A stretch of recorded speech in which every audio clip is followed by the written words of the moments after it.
Hey, I think you know what? Let's add a countdown.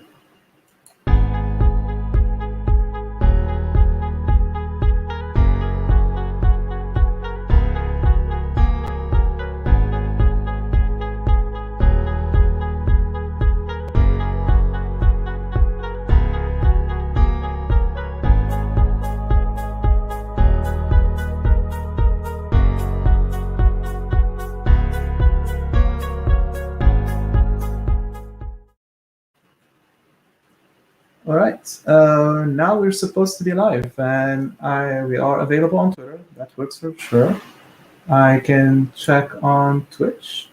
We can also check the comments if people can hear us. You can. It's already. Oh, I already see people from YouTube.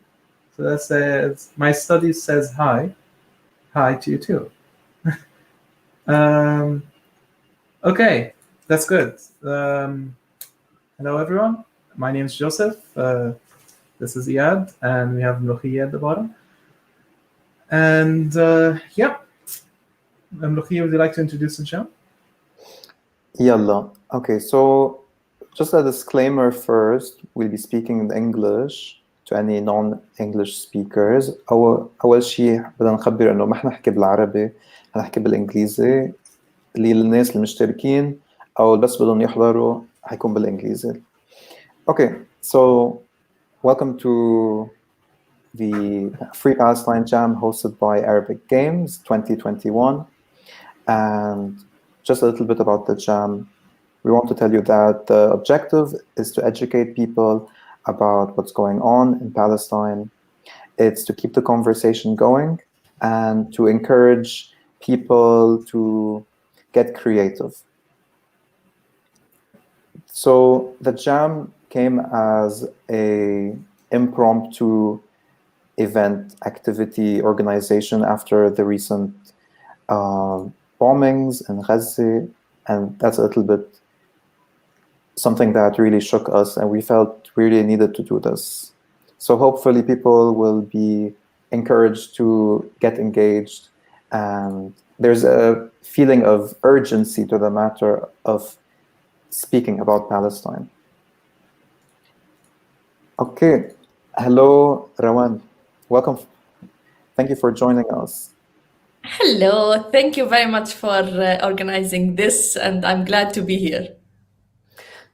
Thank you. Tayyib, Rawan, since I already introduced the Jam, can you please introduce yourself, who you are, what you do?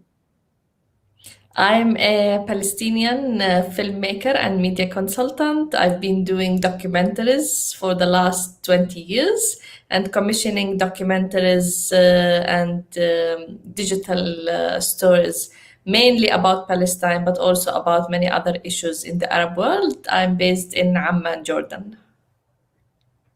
All right, thank you. Tayyib, just one comment for anyone watching right now, joining the stream or watching the video later.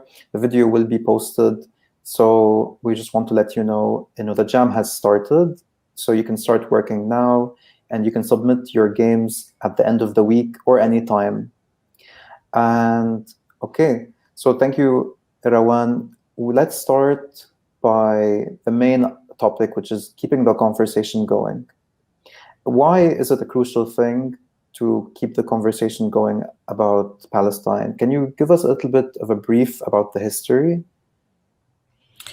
First of all, congratulations for everybody who will start on the Jam. Wish them all best of luck in the work they will be doing. It's extremely important to do games for Free Palestine and to get the conversation through gaming, as it's one of the most entertaining and important domains nowadays. The history of Palestine, people tend to make it complicated or say that the issue is complicated and not easy to understand. It's not. It's a very simple story of settlers who came with the idea of having the full land without its people, without the owners of the land, the original people who lived there. And this process started with ideas mainly in Europe and in East Europe in the 16th and 17th century. And it started with novels. At that time, novels, like games today, was the thing of the time. So in the novels, in the narrative, they started planning for this. And gradually it reached the politicians, whom the colonization and settler colonization idea was ripe at that time in the 18th and 19th century. And so France and then Britain adopted the idea of planting Zionists and creating Zionism, which is like a political party that believes that the Jews of all over the world should go back to Palestine and settle there. So many of the Jews at that time were not Zionists, of course, and gradually the Zionists, both, Christian Zionists and Jewish Zionists, collaborated on a very high level, on empire levels in Germany, in France, and in Britain. But it took the British colonization, the real arms, getting an army to Palestine, the British mandate, the British colonization of Palestine, that started around 100 years ago. So in reality, many people start from 1917, the history of Palestine, but that is not true, because the planning for this started many, many years later, even on a political level, on a foreign ministry level. So we have a document in 1840 of 40 pages from the ambassador of Britain in Damascus to the head of the Zionist Jews in the UK, in Britain, planning how to get the Zionists to move and travel and settle from the UK to Palestine. So the plan of 40 pages is our first document of a diplomacy level, of this level of a foreign, of an embassy, of a foreign ministry planning for this. It didn't work at that time in masses, so people did not leave Britain and settle into Palestine, but it took many, many years until there was also a very important document. It was secret at that time. In 1915, so 2 years before the famous Balfour Declaration and before the famous colonization of Palestine, that Herbert Samuel, the first Zionist Jew in a level of a minister, that wrote this secret document called The Future of Palestine. This is a 6 pages document that he gave to the war government at that time in Britain, because it was World War I, and it was a full plan of how to do this, and that it needed an army to make this happen, to make the migrations, to make a state within a state. So basically, there were not enough Zionists in Palestine, of course, so there was the need for the settlers. And when the settlers come, on the port in Haifa and in Java, they took Palestinian passports, so they became Palestinians. And this plan was implemented. He himself was appointed the first British commissioner to Palestine in 1920. So he came and he stayed in Palestine for 5 years to implement this and put around 100 laws that are still implemented until today, until 2021. So what was the laws that were there, put by the British colonization from 1920 to 1925 are what is now in terms of imprisonment of people, in terms of demolishing of houses, in terms of discrimination against Palestinians, both Muslims and Christians, because they are not Jewish, not Zionists.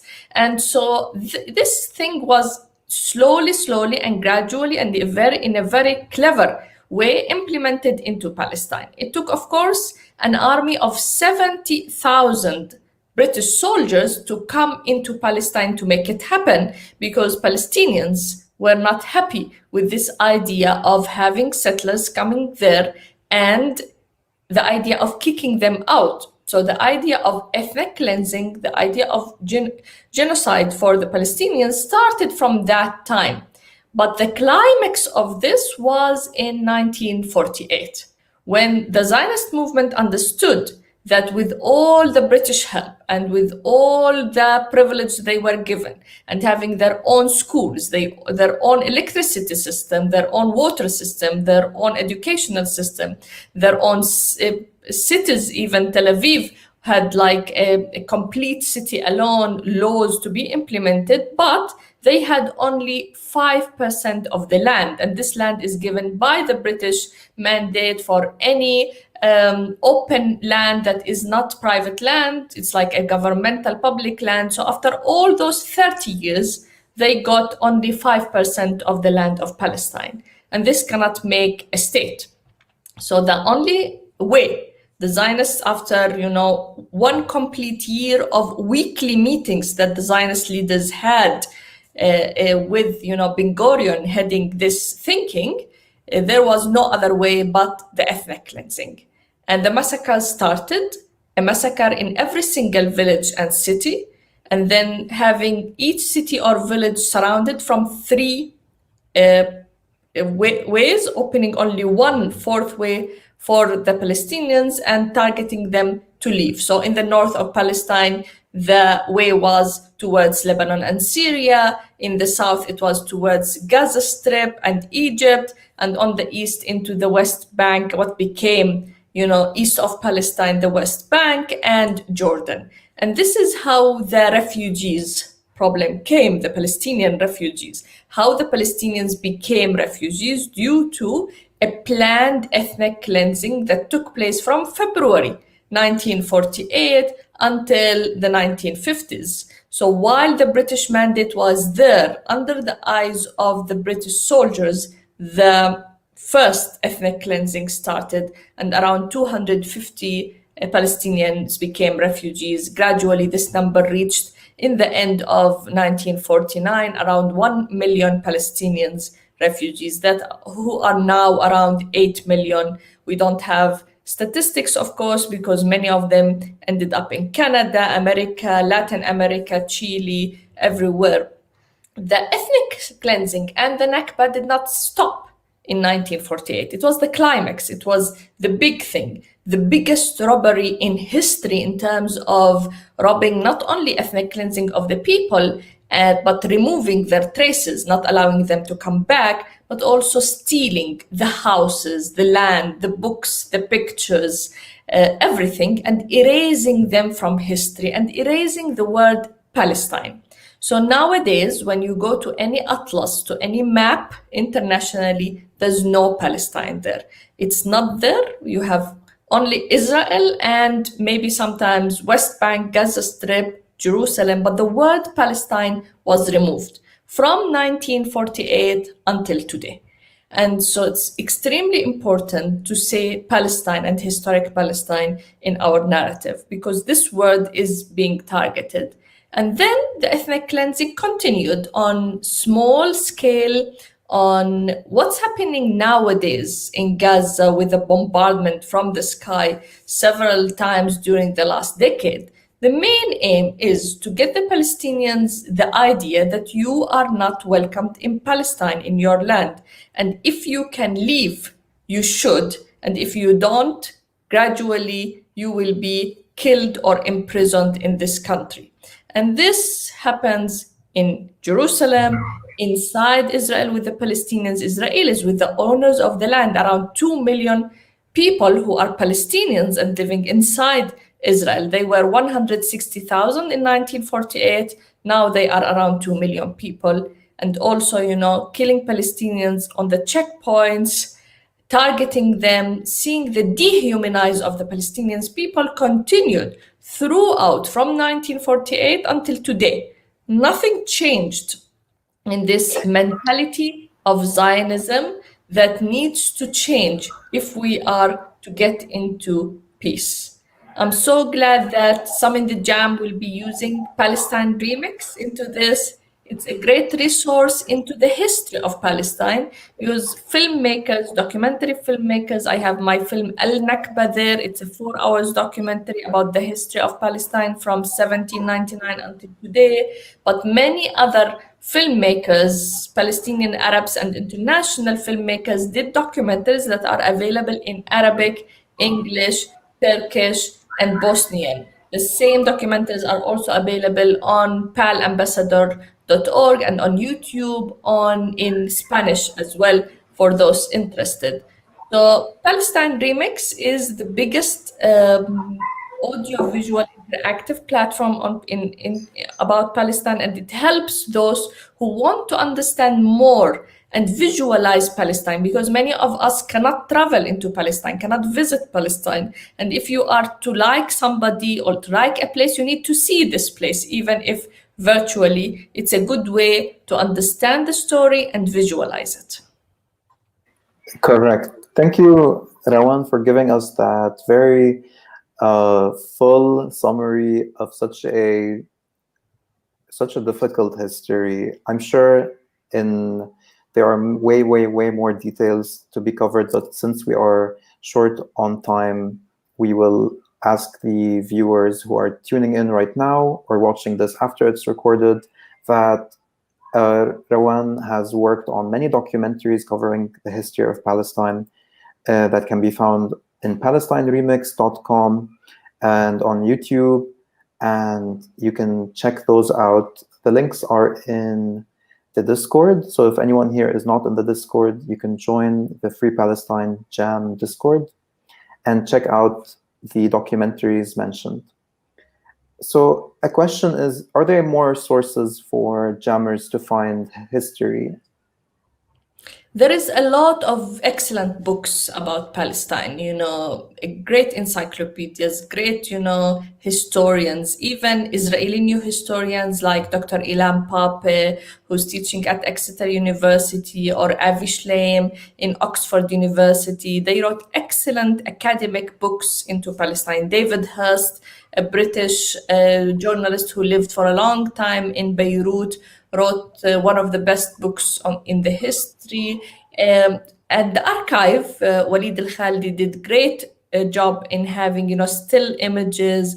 Salman Abu Sitta, Dr. Salman Abu Sitta, in doing the Atlas of Palestine. He spent 20 years from his own budget doing this atlas that gathered all the maps and documented all the villages and the small places into Palestine. The resources in different languages, including Arabic, English, and other languages, are there. From terms of novels, Ghassan Kanafani would be one of the best resources to read about the story of Palestine in a novel way. Brahim Nasrallah as well, his novels have been translated into English. But documentaries, not because I'm a documentary filmmaker, documentaries give you a summary. It's not a very depth in academic books or in novels, feeling all the characters. And so it gives you the surface. And then if you like a documentary, then you can dig more and read more, because the documentary is a summary from those resources. Documentary filmmakers, they don't invent things. They gather from the experts, from the resources, into a 1-hour documentary that tries to give a sense of what's happening. Drama also, there is a drama series called The Promise. It's a great series that Peter Kosminski, a British filmmaker, did on Palestine. It's a 4 parts, each part 1.5 hours, and it was done by BBC, by Channel 4 and Arte in 2011. But drama is very expensive. This is why there are few drama good work that is internationally recognized about Palestine. And I think, gamers and, building a game needs you to be a real researcher in terms of knowing exactly what you want to present, and then present it in a creative way that is so different from other mediums. We will not be, any of us, an encyclopedia about Palestine. Don't be thinking that you need to know everything about Palestine. But at least if you watch Al Nakba documentary and then say, okay, I would like to be specialized more in something, there are a lot of good resources nowadays. I think, 30 years ago, we had less resources than nowadays. Alternative media gave us a lot of good resources. I did a documentary called Owners of the Land about the Palestinians inside Israel. It's a 5 hours documentary, as their story is very much not known. So Arabs call them Israelis, and Israel regarded them as the enemy from inside in Lud, in Ramla, Haifa, Jaffa. So it's very important to understand Palestinians inside Israel. And then I did a documentary called The Price of Oslo, because there was this myth that the peace can happen through Oslo Accords that started and was signed in the USA in 1993. If people are interested in the peace process and why this peace process never happened, I would recommend them to check The Price of Oslo. You are muted. Sorry. Yeah. Thank you for sharing those authors, books, resources. I'm sure they would be really helpful to anyone looking more about Palestine. For our jammers, we would definitely recommend trying to find resources that you can consume quickly, more than take up your time, only because the jam is a week long. But for anyone else, or for even the jammers, even after the jam, if you're interested in learning more about Palestine, we would definitely recommend checking out those resources mentioned, spending some time watching if you are interested. All right, so we covered a lot of information, and I just wanted to see if you have any suggestions for the jammers in using the resources, using history, and how can they send a message with the information they collect, or anything else that you can suggest? Yeah, the most important is to simplify things to people, and people love to see people. So when you play a game, at the end, you are interacting with yourself, with others as human beings. And Zionism, the most difficult thing with Zionism, that it dehumanizes the other. So it gets the soldier, the Israeli soldier, becomes it easy to kill through his gun the Palestinian, because he or she doesn't see this person as a human. And I think the most important when we play games, that we are all humans. We might be different, we might not agree in our ideas and opinions, and we might have different ways in seeing life, seeing our values of things, but we are all human beings, and we need to treat each others like this.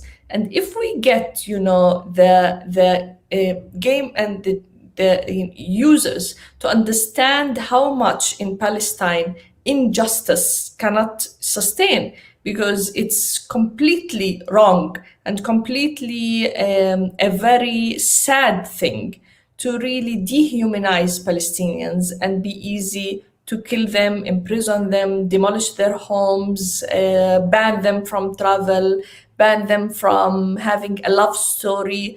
Palestinian in Acre in Akka, if he loved a girl from East Jerusalem, they cannot get their love story any further, because it's not allowed for this love story to happen.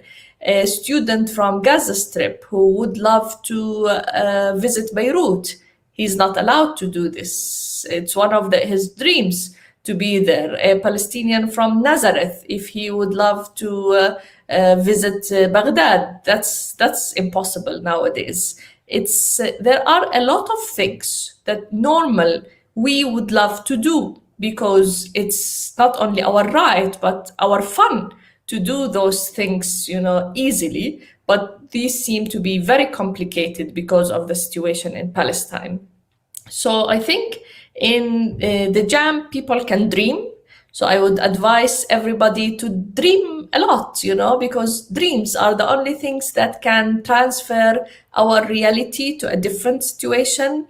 It's difficult to explain how Beirut and Baghdad is targeted by the Zionist Project as much as Jerusalem, but it is. From the early 40s, and with planting this Zionist project that became the State of Israel, it's clear from the documents and from the history that the aim was to have a superpower in terms of army and military, plus economics and industry in this region that needs to be strong to have the surrounding weak. This was discussed in meetings, official meetings in the 40s, many years before 1948. And so it is a project. The Zionist project is a project that we need all to stand against, from Morocco until Bahrain, because this project targets us all. It targets a Kuwaiti person cannot travel in his car to reach Egypt because of this Israel being there. It doesn't allow him to take his car and just reach Cairo. So I think the best advice is to be dedicated to the jam. Spend this week really. Some people will not sleep for a few days to make this happen, but it's worth it. What you are doing is helping to free Palestine. Thank you for that suggestion. And it is definitely, culture and dreams are definitely a powerful tool for liberation. We definitely recommend anyone to use their inspiration in whichever way that works for them. If anyone here has any questions, you can ask in the Discord. There are sections for the frequently asked questions for the game jam. So if you want to ask the admins anything, you can definitely tag us in the Discord. And we just want to say thank you again for coming here, for speaking about your history and the history of Palestine.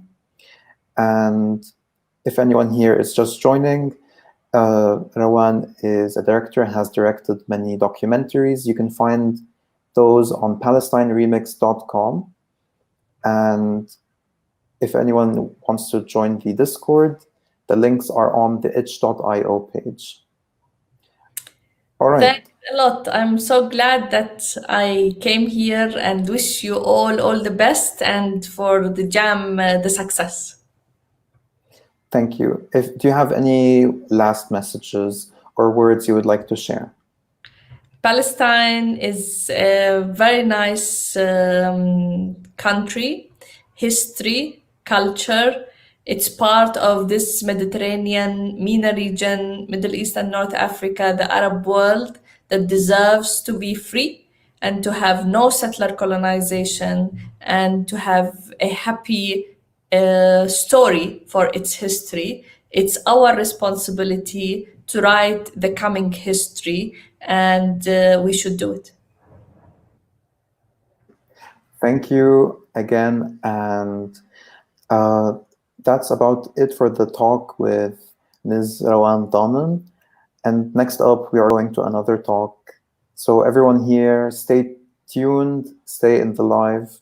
And if you have any questions, like I said again, you can ask in the chat or you can ask in the Discord.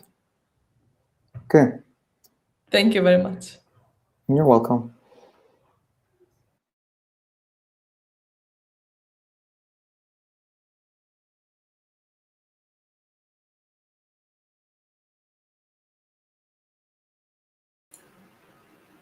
Yeah, 1 second. You need to unmute your microphone. Deal. Yeah. Okay, let me know when I'm live.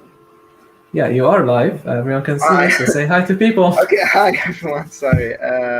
So we'd just like to thank Rawan and Lukhia again for that wonderful opening talk and discussion. Reminder again that this is all being recorded. This is all going to be put up on YouTube and all our social media channels again later on. So don't be afraid if you missed anything. You can watch it again. And starting very soon, we're going to have a discussion with Reem. For some reason, I can't. Asrush, thank you. For some reason, I couldn't find the family name, but yeah, she's the chairwoman of Inash al-Usra Association, which is a wonderful NGO that kind of helps maintain the history and heritage of Palestine, and hopefully we'll have her here soon. Very soon. So, Yes. So in the meantime, maybe you can talk about the jam. So I think we started jam with 3 objectives. One of them is to actually educate people. We know, I mean, even us, we live in a region, and there's a lot of stuff we don't know about Palestine. Yeah. So They're literally our neighbors, and we barely know anything. which is yes, sure. and we're trying to brief people as much as possible. I know it's a 30-minute call. It's not going to be like a complete solution, but it will help people get up and running. But then we have also the second one, which is educate people about Palestine, and maybe you can talk about why it is important, other than to educate, why to keep the conversation going. You want me to do that? I can do that. Yeah, don't worry. Yeah, it's honestly very important to keep the conversation going because this, even though I guess it's not quite as trendy right now on Twitter because there's the supposed ceasefire. The issue is ongoing. It has been ongoing for many, many years, as Rawan so eloquently mentioned.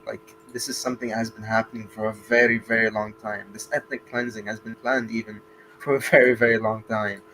So we need to keep this conversation going. We need to keep pushing against that. We need to make sure that it doesn't happen. And the only way to do that is just keep talking about it, to keep mentioning it, to keep reminding people that these are human beings that are being affected by this. These aren't just random people. These are human beings that had lives, that had families and culture and history. And I'm assuming Reem is close, so you want me to stop talking. Okay.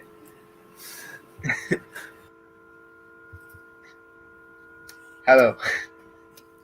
Hi, everybody. Hello. Sorry for the slightly awkward transition. So this is Reem, and Reem, if you'd like, you can introduce yourself to let people know who you are and what you do. Okay, thank you so much for having me. I don't know if you can see me or not, because we currently cannot. There might be some issue with your camera. It's all black. Okay. Now you can. Yes. Thank you, everybody, for having me. I'm Reem Masrouji. I'm the chairwoman of In'ash al-Usra Association, and I'm very happy to be with you. I will talk about some traditional things in Palestine. You can start with your questions. Okay, so I think we'll start by just asking if you can tell us. It's okay. If you can tell us more about In'ash al-Usra, your role there, and what you do with regards to Palestine and the Qadiyya al-Palestiniya. Yes, In'ash al-Usra Association was founded in Al-Bira in 1965 by some women who initiated this founding of the association, and was led by the late Samiha Khalil, if you heard about her. It aimed to empower women and youth and to contribute to the development of Palestinians, especially in the face of occupation. And one of its main goals was preserving Palestinian heritage. It focused on documentation of Palestinian history, and it formed a research committee for that, and it's been producing a periodic bulletin on heritage and society, reaching this year its 64th issue. And also the association manages Heritage Museum, Library and Archive through Historical Studies Center. Also, we take care of children, mainly girls, who are orphans or who have social problems in our society. We have about 25 girls nowadays, and the society is like their home. And this is part of the things that we are so proud of, because some of our girls got married from the association, getting out from the association. Also, we make sure that just a minute, sorry for that. It's perfectly fine. It's technical issues. Hello? Yeah, we can hear you. We can hear you. It's just the camera is off. It's black again. Okay. We make sure that 1,300 families of orphans get financial help every month from the society, from people helping them. So this is mainly our main activity, also one of our main activities. This is about Inaash al-Usra mainly. Okay. Are you showing a picture? Because Yes, just a minute. Okay. okay, yeah, the camera is working now. It's a bit bright, but yeah, okay, now we can see. Sorry.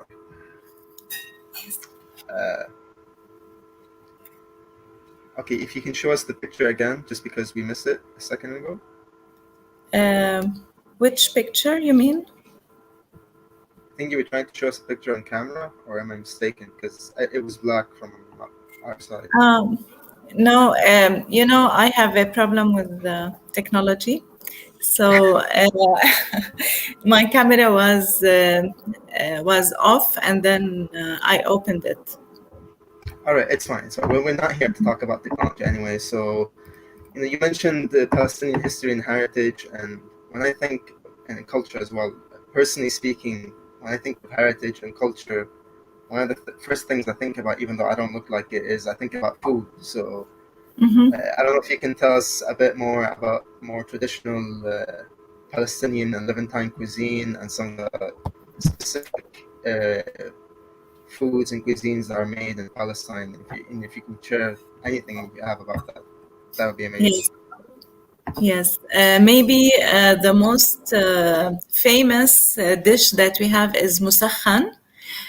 Musakhan is a traditional dish that has passed from one generation to another, and it's part of the colorful rural life, usually cooked when olives are harvested and squeezed into succulent oil. Whole wheat bread, which we call taboon, is cooked in a traditional oven, and it's topped with onions, with spices, mainly summa, or sumac. I don't know what it's called in English. I don't know if it has another name. Chicken is cooked also with the same spices, and some of the onion are added to the top and decorated with the almonds and pines. I don't know if you can show the photos. I don't know how to. We're showing some of them actually. They look very appetizing. They're definitely better than my face. So. Okay. The dish is usually served to celebrate happy occasions like the harvest, weddings, or feasts. It's eaten using the hands to cut a piece of the bread and use it to cover a piece of the chicken. A real treat that smells of sumac, pepper, saffron, and the perfume of fresh whole wheat bread. This is a very nice dish. Also, we have a very famous dish, which is Mansaf. I don't know if you're familiar with it. Mansaf is a heavy, delightful meal which uses lamb meat and jamid, which is dried yogurt made in a special bowls, and it's also called kishek. I think it's a dish that is eaten also in Bilad al-Sham, in the Sham area, Lebanon, Jordan, Palestine. The meat is boiled in water with bay leaves, cardamom, saffron, and pepper, and a big spoon of vegetable oil. And the stew water is used to cook the jamid, which turns into a pleasant white sauce. Rice is cooked and served on top of grilled pieces of bread covered with the jamid sauce. This is the Mansaf. And also we have something that maybe Hebron is most famous with. Hebron is in the south of Palestine. It's called Al-Cadre or Cadre. It's also meat and rice, and it's made in the oven. They put the rice in what do you call it? Clay things, A clay pot. clay pot, yes, and it's put in the oven, and it's with the chickpeas and added with the onions, garlic, and the pot is put in the oven till the meat is cooked, and the rice is added to the meat with fresh cardamoms, and the pot is put back in the oven till rice is cooked. It's covered with food, ghee, then flipped on a large tray and served with yogurt. Maybe these are the most famous dishes in Palestine. Nice. I like that you mentioned as well, like some of these dishes may pop up in other in other countries in the region, but I think one thing you'll notice, especially like if anyone is from the region as well, is even though some things appear or some themes appear, everyone has their own unique way of doing it, which is the same. Yes. Like for example, we have knefe in Lebanon, but if you compare knefe in Palestine and Lebanon, it's almost night and day. Like even within Lebanon, it's completely different. The way we do fattoush is different. So it's lovely to see. And I think it's a great window into like how each culture is different and unique in their own way. Even the same meals are done differently or presented differently. And I'm so glad we're not doing this during Ramadan because I'm so hungry right now. Yes, I agree to that. Yeah. Maybe one day we make cooking together. Hopefully, maybe that could be the next game jam. Like instead of making games, we cook meals. I don't know. We'll see. But anyway, let's move on now from traditional food and meals, and maybe we can talk about traditional folkloric clothing and what people used to wear. And I think you have some pictures for us to share as well. So like, as you can talk, maybe we can show the pictures as well, because I don't think anyone wants to see my face anymore. So. Yes, as you know, Palestinian folkloric clothes have always accompanied Palestinian life, and it really shows a lot, and it says a lot about it. Research shows Canaanite costumes that date back to ancient times around 1500 BC. However, the ornament of these clothes have appeared much earlier, around the Stone Age. Traces of these patterns are found in Katfa and Bir Saba caves, with signs that show that they were used for prayers. The most modern version of Palestinian costume developed since the early 19th century with introduction of a variety of textile and embroidery patterns specific to each region, use, and occasion. For men, in the early Canaanite period, men and women used to wear similar clothes, but in a later stage, they added hats. And when Islam spread in Palestine, it became illicit for either gender to imitate the other. Different forms of clothing appeared while hats and head covers were disregarded. As Palestinian costumes evolved, a variety of fabrics was used, especially in the villages. Under the Ottoman rule, the tarbush became widely used, especially in the city. And more modern-looking costumes appeared while keeping the sirwal, which is wide pants, and the kumbaz, which is a cloak, and the damaya, and the shamla, and the laffa, as variations of head and neck covers, which also distinguish the Palestinians from others in Grand Syria, which is Al-Sham, which we were talking about regarding food and also, I think, clothes. And we share a lot of things together. And for women, they relied heavily on embroidery and textile, and as each region invented its own patterns and mix of colors. The dresses would reveal where the woman comes from. So when you look at a dress, you know which city or which village this woman comes from.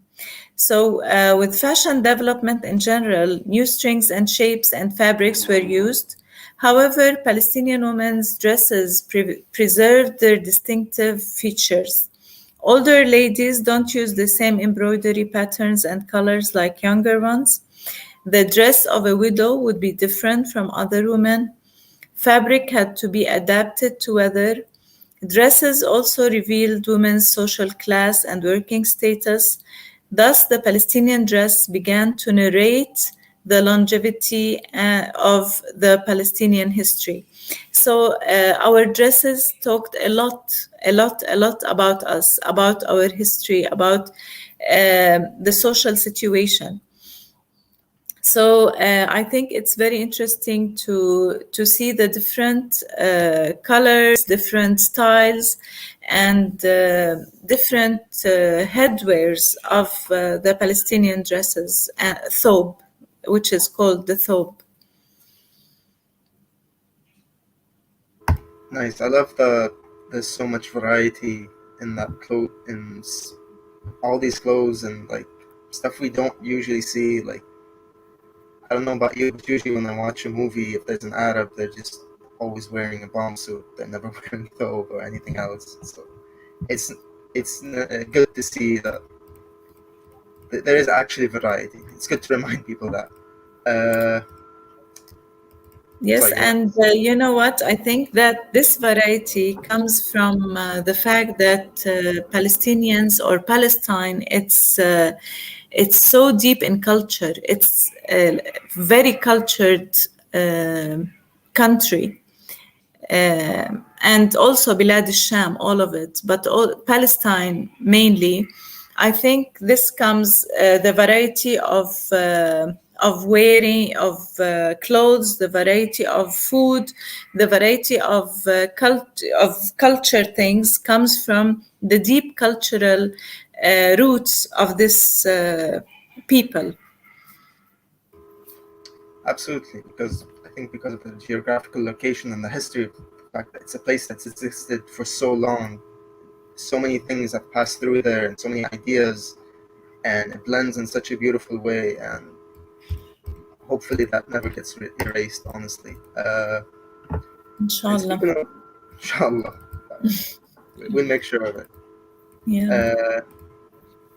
But another way I think where we can make sure that history does not get erased is by sharing stories. And I think one of the final things you wanted to share with us was a couple of traditional stories and plays that were done in Palestine. And I don't think we have pictures for those, but you can share the stories.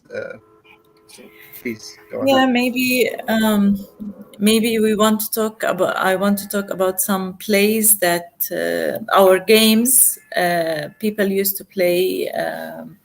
There was this game. It's called Statue. Males and females used to play it in the backyard or in the playground.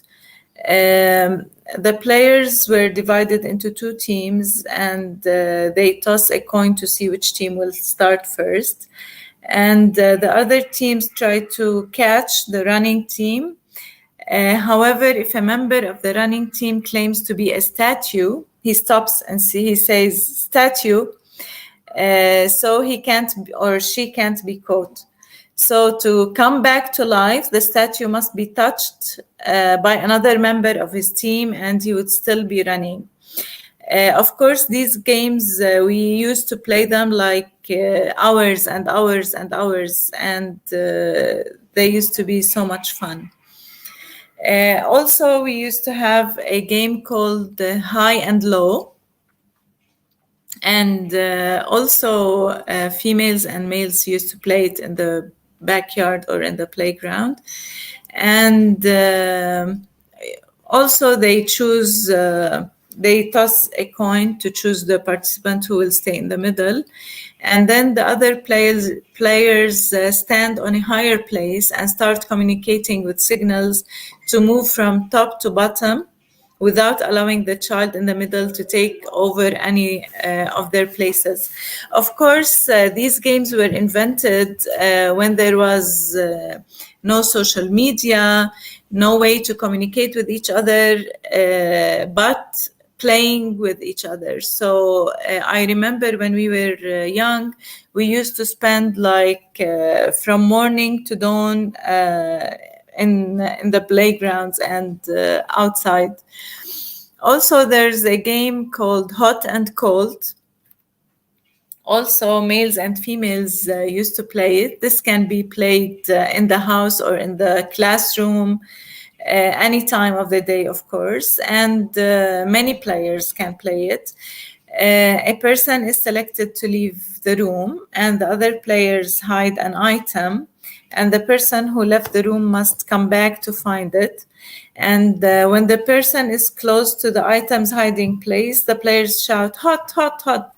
And when the seeker is far, they shout, "Cold, cold." I think many people play these games, not only Palestinians. But for example, my children don't play them anymore. So maybe not only my children, maybe also children all over the world stop playing these games. So these are some of the games I remembered or I can remember now. But of course, there are a lot of games. Absolutely. Someone mentioned in the comments actually how universal these games are, and it's kind of true. Like I remember playing similar games as a kid, but the fact that, for example, like we've played Ito in Lebanon, which is kind of close to statue, but we never had a version where like if you catch someone, you yell statue. It was like you catch them, it's over. That's it. So like to see these little varieties, these little changes, and these kind of universal games is so wonderful to see. And I love the comment you added as well that kids don't play these games anymore. But I think it's a shame, even though I like video games, obviously, like making a game jam for video games. But these kinds of games connect and create memories that are truly unforgettable. Like the fact that you still talk about them, I still think about them even to this day. Like it means a lot, which is one of the reasons why we wanted to do this game jam, because games connect with people and create a connection with people that you just can't get any other way. Definitely. And also, Iyad, I think that playing games with each other when you're young helps you know how to work with people when you're old. I think playing is a great tool for people to help them know how to manage with each other. Absolutely, I 100% agree. It's an underappreciated social tool, I would say, because like I don't know, some of my closest friends are people that I play games with. Like these are the people that I feel I've connected with. These are the people I feel I would probably invite to my wedding or funeral, although بعيد الشهر. Yeah, the wedding part, not the funeral, obviously. Yeah, inshallah. But like you said, it creates these memories and these connections. You learn how to deal with people. You know which people you like and you don't like through games in a weird way. Yeah. So I hope people kind of don't underestimate the power of games as they're kind of going through this game jam, and in general when they're making games as well. But now we need to kind of wrap up. So are there any more comments, any other little stories, thing I mentioned? Actually, we have a lot, but these are the ones that come into my mind now. Yeah. All right. Well, in that case, you can tell us if you want about your NGO Insha al-Usra, and then we can go to the next topic. So where Yes. can people find you? Where can people find out more about Inshas? Wait, no, not Okay. I keep mispronouncing it. I'm sorry. In'ash al-Usra. In'ash In'ash al-Usra. Yeah. I see it in English, so I get confused. I'm like, Inash? Yeah. That doesn't make sense. Yeah. No worries. Actually, In'ash al-Usra is located in Al-Bire, which is next to Ramallah, and you can find it www.inash.ps. And also on Facebook, it's in Arabic, Jam'iyyat In'ash al-Usra. And you can always communicate with us through Instagram page also. It's Jam'iyyat In'ash al-Usra. And yes, and maybe we send you more details about our society in the future if you're interested. Absolutely. It should be already in the resources in Discord, and if it's not, we'll add it in the next few minutes. Thank you. All right, so that's it, I guess. Thank you so much, Reem. Thank you for all the knowledge you gave us, and just in general, thank you so much. Really. Thank you. Thank you for this effort you're making for Palestine. And I think because Palestine has all these people who love Palestine, I think it will be free soon. Inshallah. Inshallah.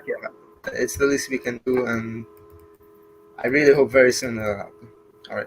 Yes, it will be free soon, inshallah. Okay, thank you so much. Thank you. Thank you for watching it. Stay tuned for the next talk. Thank you. Bye-bye. Bye. Yep. All right. So I think we still have one speaker, which is Rashid Obaida. So it's time to say goodbye to Iyad. Bye, Iyad. And yeah, let's welcome Rashid. Hi, Rashid. Hi, Joseph. So, how's everything? Yeah, it's good. Yeah, it's not like today is. We had like one of Palestinian were killed today, in which is a sad news in a village near to where I work. But we are trying to make our best to live and to resist this occupation. Right. Yep. That is really sad to hear that. And so I'm just gonna quickly introduce you very briefly. For people who don't know Rashid Obaida is a Palestinian award-winning game designer. He created Layla and the Shadows of War. I would highly recommend you play the game. It's available on iOS, Android, and even you can get it on itch. It is a game about the war on Gaza in 2014. It is a really captivating game. It's really also educational, straight to the point. If you're participating in Jam, I highly recommend you check out the game. And yeah, as well, Rashid is a father of 4 kids, and he is living in Palestine and trying to build games in his free time. So, okay. So I did mention your game, but a lot of people probably haven't played it, and we're gonna include some spoilers right now. We're gonna show footage of the game, and maybe you can slightly describe the game itself, what's happening in it as the footage goes. So yeah, let's do that. Okay, so basically the game is a story of a little girl that lives in Gaza Strip, and her father is trying to save her, to save the family. And through the line of the story of this game, like you see like some of the facts that happened in the war in Gaza Strip in 2014. So the game itself has a meaningful thing, and it shows you some of the facts that happened in Gaza during that war, and as like the most like immersive thing about the game is it's very emotional and gets you to know and understand the feeling. It's not about only the amount of people who were killed or the number of people who were killed. It gives you the emotion of living in Gaza in a short period of time. It's only like 15 to 20 minutes, but it gives you that feeling. And I tried to make it like an experience how people are living in Gaza and how they react to what happened to in their life. So it was like a mixture of a story and a documentary and emotional experience. Right. Yeah, so just gonna show a bit of more footage of the game, just a bit more. Mhm.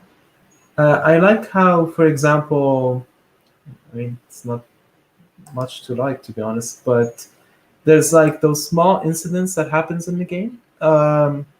Like maybe for someone who doesn't know what's happening, he's gonna be playing the game at first, and he's gonna realize that, oh, it's just like any other game. Some people die, and that is okay. Uh, but then at the end, you go in the game and you show more facts about those incidents. They're not just background in the game. They're not like narratives, but actually they're related to real life events. Um, so I wanted to talk more when you started the game. What was your goal and how did you accomplish that, basically? So basically, like the trigger for that was me seeing the number of people were killed in Gaza at that war, and especially the number of kids were killed. And I was like imagining what will happen if my kids were killed in such war, how I will react, what's the feeling of this situation.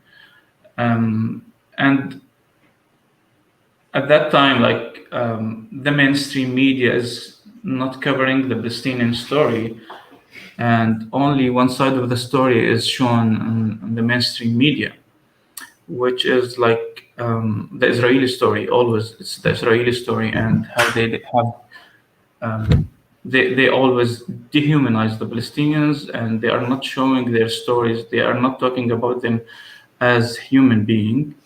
And they also like just appear on the screen as screaming or making something illegal to them, which is something sad. So I tried to make something that shared this message or shared the Palestinian story with like a huge group of people, which is the gamers around the world, and like let them feel or at least understand what's happening and what's the Palestinians going through. And I think games is one of the best medium to do this, because like in movies or in books, you are just reading or you are just seeing the hero doing something. But in games, you engage more. You have you have a full control of your character. So you talk about your experience in the games. You use the term I did this, I made this.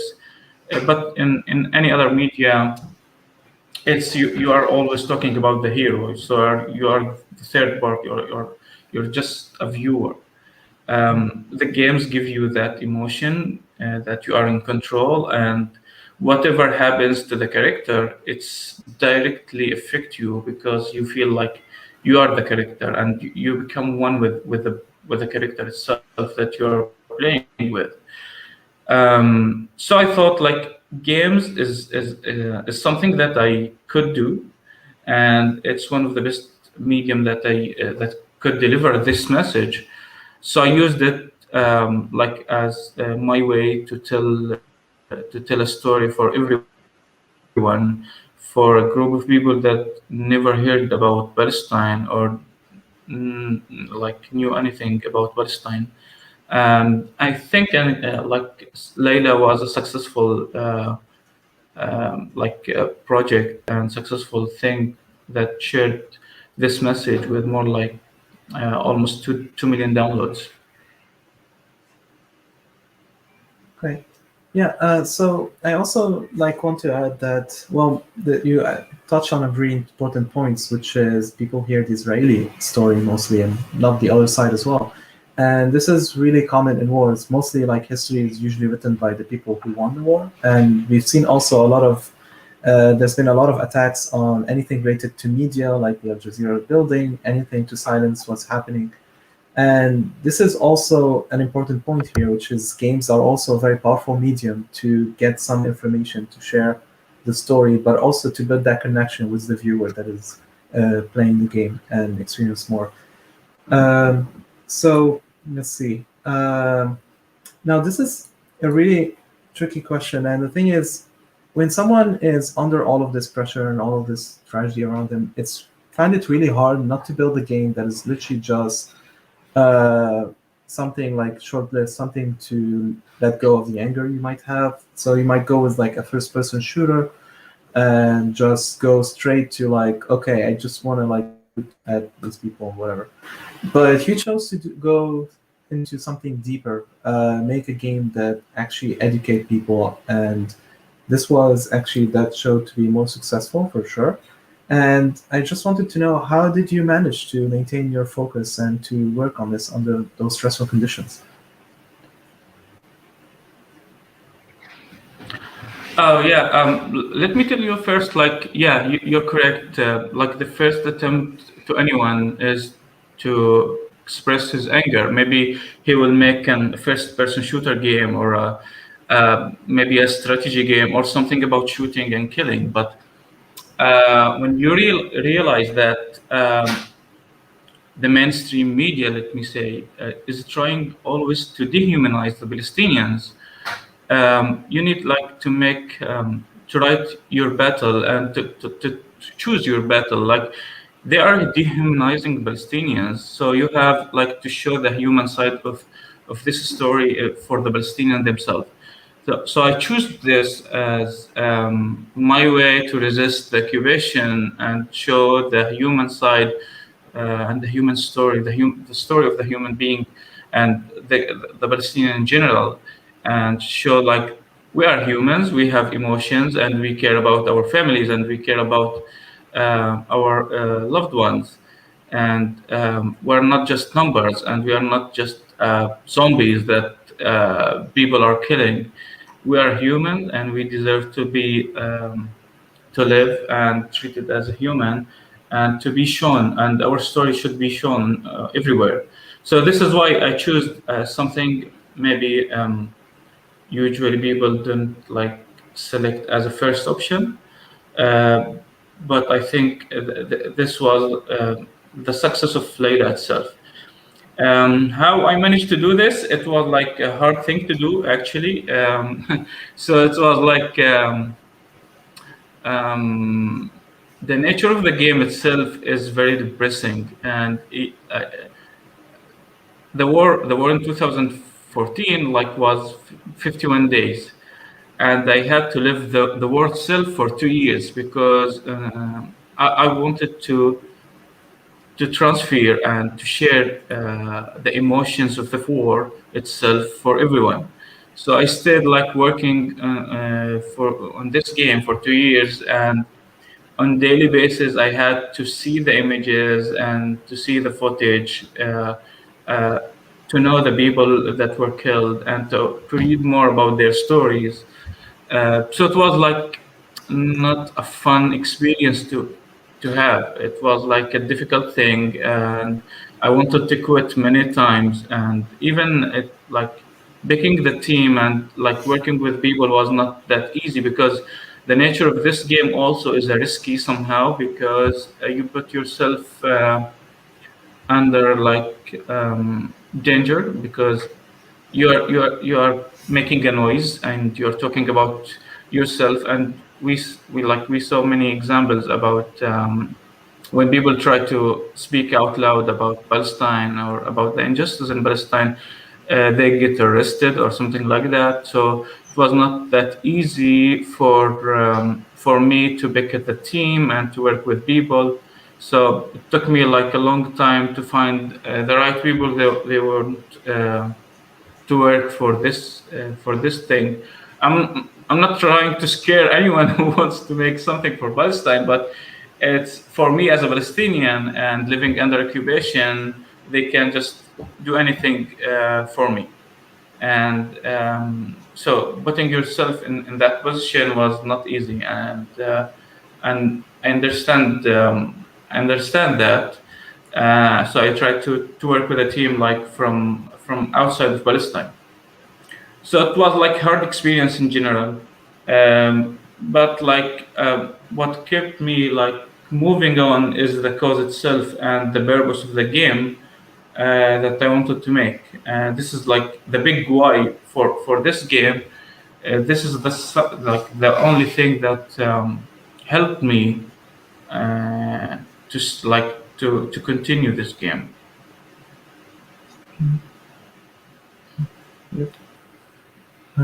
Well, yeah, and it turned out really great, so, and that's really amazing. But and also another thing is the game is not that long, but I think people think like, oh, I have to make this game that is like 6 hours of gameplay, and in your case, it was around 15 minutes, I think, on average, and that was just like straight to the point.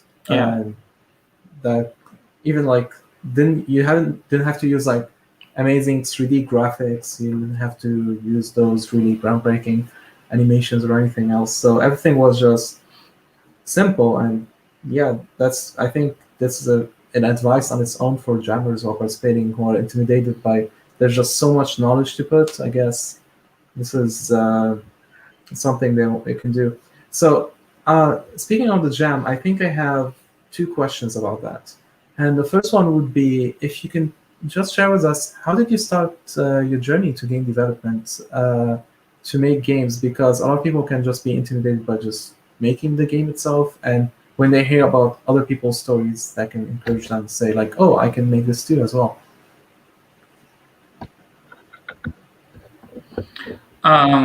Like I started making games in 2010.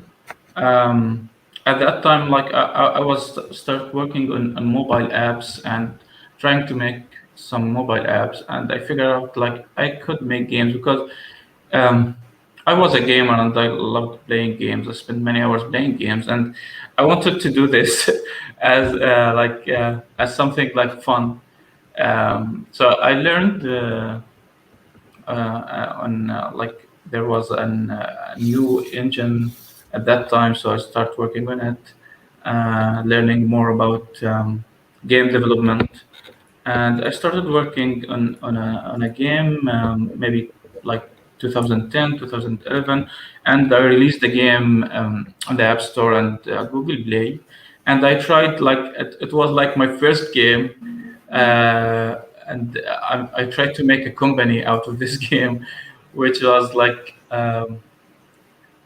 the first commercial game that I made, and it turned out it was a somehow good game. It was featured on Google Play, but I tried to make it like as something that I could establish a business out of it, but I couldn't. I realized that like the gaming industry, it's not that easy, and you have to build many games and to iterate and to build like different type of games and to learn first of them, like because this was like my first game.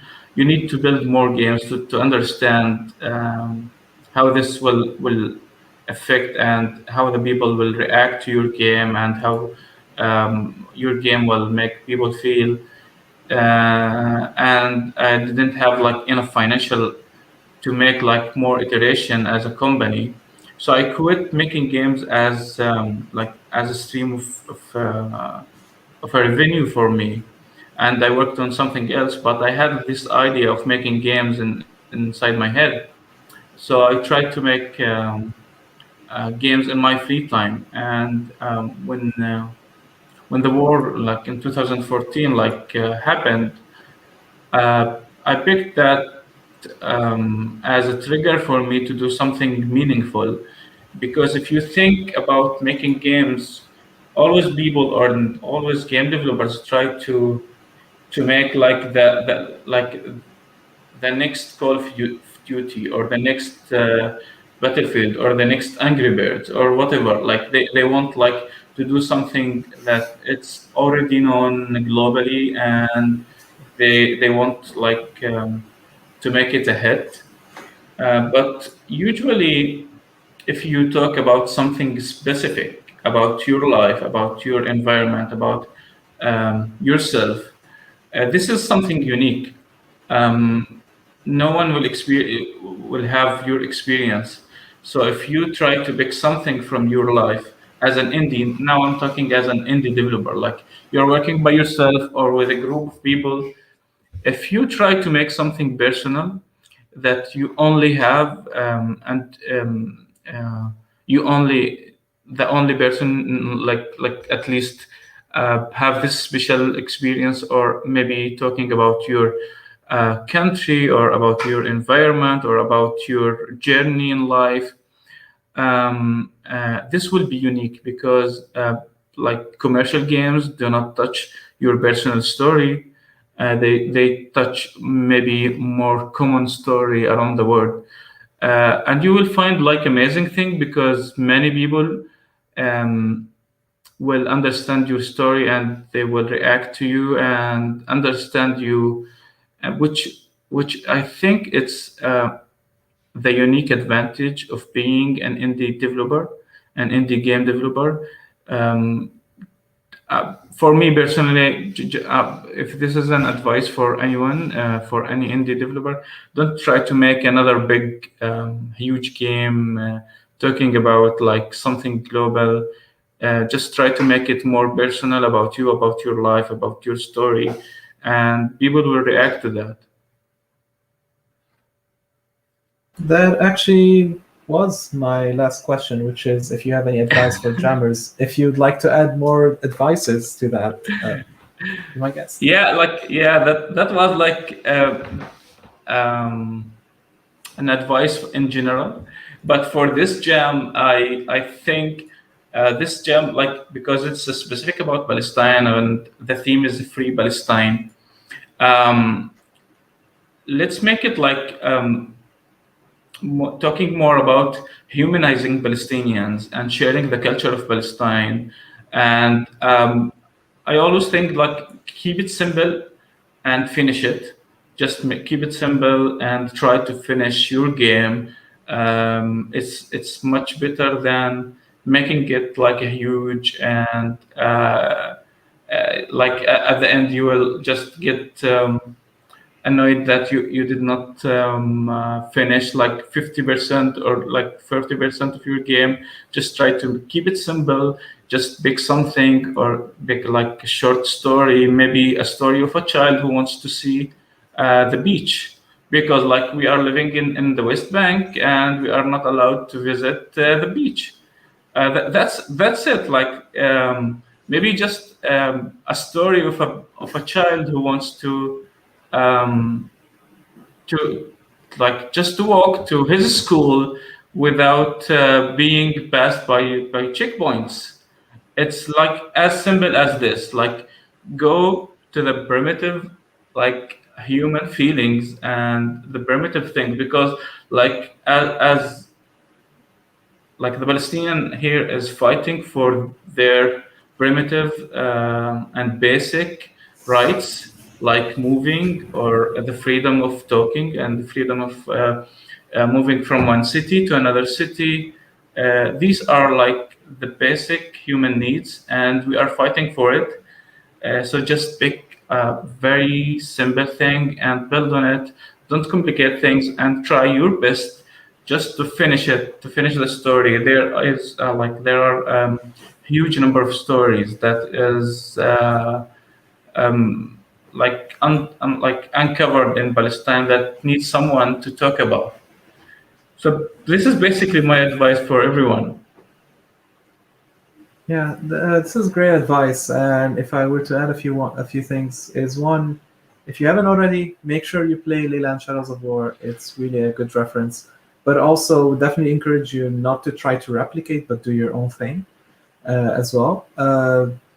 There's a lot of notes and points to cover about Palestine. No need to cover all of them. Focus on just one simple note. Get your point to people across. And the other thing is, people tell you sometimes in game jam that the game needs to be fun, and that is only one feeling about a game. Especially, for example, in Layla, you did not look to make a fun, happy game. You decide to pick a different emotion, and that is the case in a lot of games where you can just pick a different type of emotion, try to add stuff to your game that portrays and that helps intensify that emotion as you play it. Actually, can you talk briefly about the emotion in Layla? Yeah, like again, games. Usually, people see games as something that they have to play and have fun playing it. But if you look at the big picture, as games, they are not like they are something much bigger than a fun experience. They could be as a medium. They could be like any other medium to share stories or to share feelings with anyone. So, for example, Layla itself, I wanted to share many feelings in for the player in the storyline. One of those feelings, like that, the Palestinians feel they are powerless, and one of the things that I tried to provoke this feeling is by giving the player maybe some moral choices through the game, and these moral choices, like by nature, by its nature, like if you have a chance, for example, to run away or to save a child, you will choose to save the child, and this is the moral choice that you have to make in your life and in your game. But if you pick that choice, you will lose. This how come this happened? Like, this is not fair. Like, it's by yourself that you will feel that. Like, I even tried to do this, but I couldn't. And even in game design, when you put two choices together for the player, each choice usually should develop the storyline in a different way. This is how we usually, as a game designer, talk about games. Like, if there is a choice or multiple choices in a specific scene, like every choice should give you a new storyline or a new arc for the story. But in Layla, these choices, one of them, you will die and you will repeat the game, and you will pick the choice that you will run, because I wanted to give the player the feeling that you don't have an option. Even in the last scene, I will not make spoilers, because in the last scene you will have only one choice, which is weird. Like, in games, you don't have you don't see this. Like, you don't see a game presenting you only one choice. You always see multiple choices, two or more than one choice. But in the last scene, I show only one choice for the player, and the player have to select that choice, because in war, in such situation, for the Palestinian, they don't have option and they feel powerless. So these kind of the mechanics that I used in the gameplay to transfer that feeling of powerless for the players, and magically that worked. Actually, I saw a lot of people were literally crying while they are playing the game,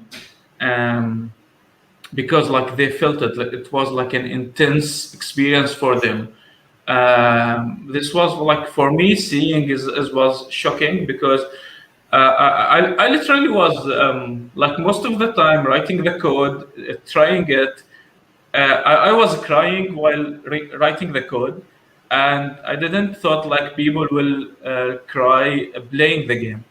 And after as game developer, we always think people will not react to your game as you expected. And I was shocked really when I released the game by the amount of people they were getting very emotional about this game. I think making it just abstract and remove all the noise from the mechanics that we try to put in games, and just make it as simple and share a basic idea for everyone is a key to share those feelings. I see. And I guess I would like to end it on a note, which is, I mean, game jams are really hard for people. Sometimes a lot of people drop out because they're going to find a lot of challenges. By the way, if you do have any questions, you can't form a team, you're not sure how to use the tool, our Discord is there to help. There's a lot of experienced developers. Don't be afraid to ask questions. But I would like to ask you why it is important for them to finish the game. I mean, your game, one game made that much impact. And we're hopefully people in this jam can do the same. But for you, what do you tell people who are struggling a bit to finish the game, and how can you motivate them a bit? Yeah, finishing the game. First of all, this is very meaningful, and I would like to thank everyone who's joining this jam. Really from my heart, because he cares and he wants to understand more about and know more about Palestine. So thank you all, and I really appreciate this, and appreciate your work, Joseph, and this the organizing of this event by itself. As a Palestinian, we are still living under occupation. I started my talk with you about telling you that someone in the village near of us, he was shot in the head, and he was killed because he were defending his land because settlers were taking his land and building homes on his land in a small village called Beta near Nablus. So the injustice is still in Palestine. Palestine is still under occupation, and we need to raise awareness about what's happening, about the injustice that we are living in, that about Palestine should be free, and Palestine should be covered, and everyone should understand why we are at this situation, and we should be free, and we should get our freedom to live, and freedom to speak, and freedom to be as any country in the world. And your work, even if it was something simple as I think Layla is it's a good example of a simple game that has a huge effect. I released it in 2016, and until this day, it's shown a huge effect. And one of this, where the free bundle, the Palestinian bundle for to support Palestine, was ended few days ago, and collecting more than 9,100, almost $1 million to support Palestine. So your game will raise awareness, and if you know more, you will tell more people about it. And we don't want to stop talking about Palestine. We want everyone to speak up and to talk more about Palestine until it becomes free. Right. Well, thank you so much for joining. Really appreciate you helping us with the event and coming on the stream. And yeah, the jam has officially started an hour and a half ago, and we can't wait to see what people actually make from the jam. And again, if you get stuck, just ask for help on the Discord. We have linked a lot of resources. We have videos to images to technical knowledge if you have any questions. And yeah, hopefully it helps. And yeah, thank you so much. All right. Okay. Thank you, guys, so- and good luck. And try just to finish your games. So I'm just gonna end it now with a short video about how to start with a game jam.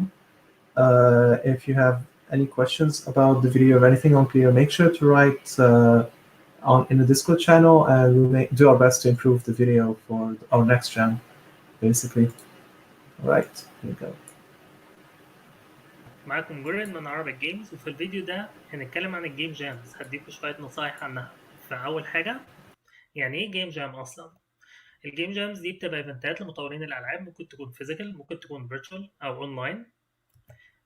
في الإيفنت ده بنعلن عن كومن ثيم أو موضوع مشترك للناس كلها بتعمل لعبة مبنية على الموضوع اللي بيتم الإعلان عنه. ممكن تشاركوا لوحدكم أو ممكن تشاركوا في فريق، واي حد ممكن يشارك، سواء انتوا اول مره تخشوا في الايفنت ما طورتوش العاب قبل كده، او انتوا بتطوروا العاب من زمان. الايفنت ده بيبقى فرصه كويسه جدا تتعرفوا على ناس قديمه في مجال تطوير الالعاب وتتعلموا منهم وتتصاحبوا على ناس جديده. فشويه نصايح قبل ما تبتدوا جيم: جهزوا الادوات بتاعتكم، نزلوا البرامج اللي تستخدموها، اتاكدوا ان معاكم نت كويس، وهكذا. استعملوا فيرجن كنترول. لو حد ما يعرفش يعني ايه فيرجن كنترول، هي اداه بتسهل لكم ان انتوا تشتغلوا عن بعد مع الناس، وفي نفس الوقت يبقى عندكم باك اب اونلاين للشغل بتاعكم. ولو بالذات بتشتغلوا من بعيد مع الفريق بتاعكم، الاداه دي اساسيه علشان تعرفوا تشتغلوا. من غيرها الموضوع هيكون صعب جدا جدا. في اخر الفيديو هيبقى في ريسورس للفيرجن كنترول، هيعلمكم ازاي تستخدموه، هيشرح لكم اكتر ايه فايدته في مجال تطوير الالعاب. استعملوا ديسكورد هو مسنجنج اب، اللي ما يعرفوش، حاجه زي ماسنجر وواتساب. الفرق ان ديسكورد فيه خصائص بتساعدكم ان انتوا تنظموا الشات بتاعكم وتقدروا تكومينيكيت مع الفريق بتاعكم بطريقه احسن بكتير جدا جدا من ماسنجر وواتساب وغيره. دلوقتي الجامعه ابتدت. اول حاجه افهموا الموضوع كويس جدا جدا جدا. ممكن تعملوا جوجل للموضوع اللي تم الاعلان عنه عشان تتاكدوا من المعاني بتاعته، لو ليه معاني مثلا ما كنتوش تعرفوها. وبعد ما تفهموا الموضوع كويس جدا، تبتدوا تشتغلوا بقى وتفكروا وتخططوا للعبة. فأحسن حاجة إن انتوا تحطوا لنفسكم ديدلاين للبرين ستورمنج، علشان لو انتوا طولتوا شوية في التفكير مش هيتبقى لكم وقت كفاية إن انتوا تشتغلوا على تطوير اللعبة. حطوا لنفسكم سكوب صغير، السكوب اللي هو قد إيه كونتنت هتحطوها في اللعبة، علشان الجيم جامز عادة بتبقى فترة زمنية قصيرة جدا، من 3 أيام جايز أسبوع، بس عامة بتبقى فترة زمنية محدودة. فلو انتوا لسه أول مرة تبتدوا تشتغلوا برضه على ألعاب، هيكون صعب إن انتوا تعملوا لعبة كبيرة، انتوا لسه بتتعلموا. فصغروا السكوب بتاعكم، صغروا الخطة بتاعتكم، علشان الأحسن تخلصوا الشغل بتاعكم كويس، على إن انتوا تعملوا حاجة كبيرة ومش خلصانة كويس، أو ما تلحقوش تخلصوها. ما عليكمش اي اوبليجيشنز، ما عليكمش اي اضطرارات ان انتوا فعلا تعملوا لعبه خلصانه وما فيهاش باجز وما فيهاش اي مشاكل. الجام الفكره منه ان انتوا تتعلموا حاجات جديده، فما فيهاش حاجه لو اللعبه بتاعتكم ما خلصتوش كل الحاجات اللي نفسكم تخلصوها، او فيها حاجات مشاكل ما عرفتوش تحلوها. كونكم خلصتوا لعبه ده بحد ذاته انجاز كبير جدا جدا. حاولوا تعملوا الجيم لوب بتاعكم بأسرع سرعة ممكنة، إن البلاير بيتمشى ويوصل للجول بتاعه ويجي الجيم أوفر سكرين ويبقى عندكم ريتراي عشان تلعبوا اللعبة تاني، علشان انتوا لو وصلتوا للمرحلة دي إن انتوا تقدروا تلعبوا اللعبة وتخلصوها وتلعبوا تاني كده، انتوا بقى معاكم حاجة تقدروا تسلموها أصلا. فخلصوا الجيم لوب، الكور جيم لوب، وبعد كده زودوا كونتنت زيادة اللي انتوا نفسكم تزودوه. اعملوا بيلد للعبة بدري، ما تستنوش لحد آخر لحظة عشان تعملوا بيلد. ليه؟ البيلدز ممكن يكون فيها ايرورز مش موجودة وانتوا شغالين على اللعبة، وكمان البيلدز ممكن تاخد وقت علشان تتعمل، وبتاخد وقت علشان يتعمل لها ابلود، جايز النت بطيء ما تعرفوش. فالأحسن اعملوا بيلد بدري، وبعد كده كملوا شغل، ولو عندكم وقت كفاية نزلوا بقى البيلد الجديد اللي انتوا عملتوه. اخر حاجه خدوا بالكم من صحتكم، علشان انتوا لو تعبتوا مش هتستفيدوا من الايفنت ومش هتستمتعوا بيه. فناموا كويس، كلوا كويس، اشربوا ميه، خدوا بالكم من نفسكم علشان تستفيدوا باكبر قدر ممكن من الايفنت. دلوقتي الريسورسز. اول ريسورس للجيم ديزاين هتعملوا كليك على الايكون علشان تفتحوا اللينكس لجيم ديزاين ريسورسز بالعربي. دي ريسورسز للجيم انجنز او محركات الالعاب. دي ريسورسز لديسكورد. واخيرا دي ريسورسز بتاعت جيت. ما تنسوش جيت مهم جدا جدا، حتى لو انتوا ارتست مش بروجرامر. جيت برضو تعلموا الاساسيات بتاعتكم. هو جايز يبان صعب بس هو مش صعب زي ما انتم متخيلين، ومهم اكتر ما انتم فاكرين. شكرا جزيلا لوقتكم، واتمنى لكم حظ سعيد في الجام الجايه. باي باي.